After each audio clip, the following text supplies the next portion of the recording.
Donc voilà le mélange de ce premier solve. Donc ici, on va d'abord regarder ce que j'aurais pu faire si j'avais fait le mélange. Comme ça, on va bien voir la différence de niveau avec le solve de Juliette.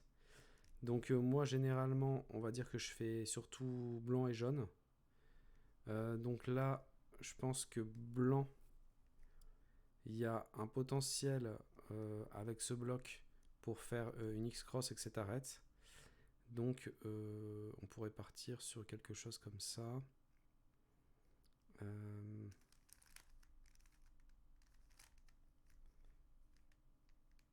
J'ai setup le bloc, les deux arêtes devant moi ici, et ces deux-là sont alignés avec leur couleur. Donc après, il ne reste plus qu'à glisser la orange, finir le bloc et aligner les deux autres. Donc ça me fait une paire gratuite ici, une paire gratuite là. Donc ce que je vais faire, c'est que je vais insérer les deux et ensuite il me reste double sexy ici et cette OLL qu'ici je ferai là en OLLCP et puis PLLZ. Donc voilà pour ma version du solve. Et maintenant on va voir ce qu'a fait Juliette. Donc Juliette, elle est partie sur les bleus. Donc elle a utilisé ce même bloc, donc avec bleu, orange, blanc, mais pour faire une croix bleue. Donc elle est partie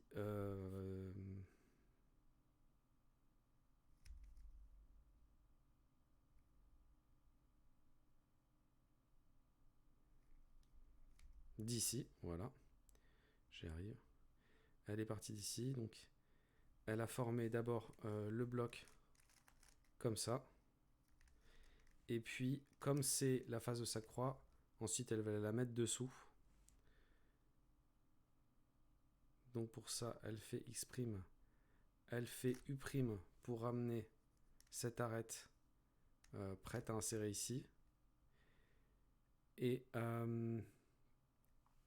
là, un D pour aligner la bleu jaune avec la bleu blanche comme ça.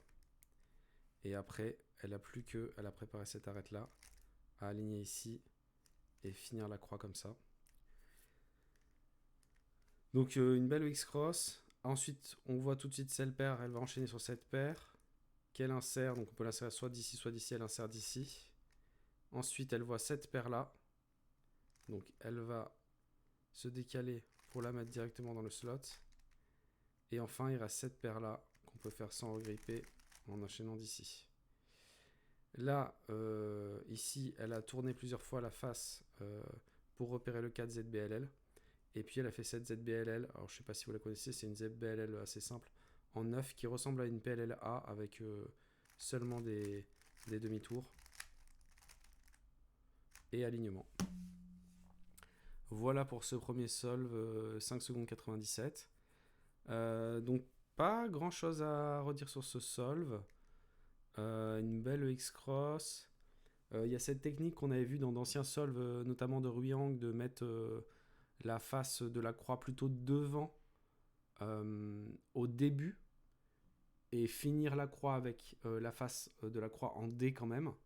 Donc ça c'est assez intéressant. Ça permet, disons, d'avoir plus souvent des RLU pour placer les pièces de la croix sur la face de devant et finir avec des petits R' ou petits L et aligner avec des D à la fin. C'est une technique qui marche bien, qui permet de voir bien ce qu'on fait et tout en enchaînant vite sur la suite. Je pense que c'est une bonne alternative avec le fait de faire tout en D, qui fait que parfois on se retrouve à faire des enchaînements R2, DF, F2, L2, D2, des choses comme ça qui sont un peu moins bien qu'avec cette technique-là. Donc à voir, à réfléchir quand vous faites vos croix, si ça peut être intéressant de la mettre devant plutôt que en dessous. C'est surtout Ruyang qu'on a vu faire ça, mais je pense que c'est quand même pas mal partagé à haut niveau. Voilà, sinon les paires propres, rien de spécial à dire, pas d'algo particulier. Bon, à part si vous connaissez pas cette ZBLL, mais c'est une ZBLL assez simple à repérer en réalité. Donc voilà, on va pouvoir passer au deuxième solve.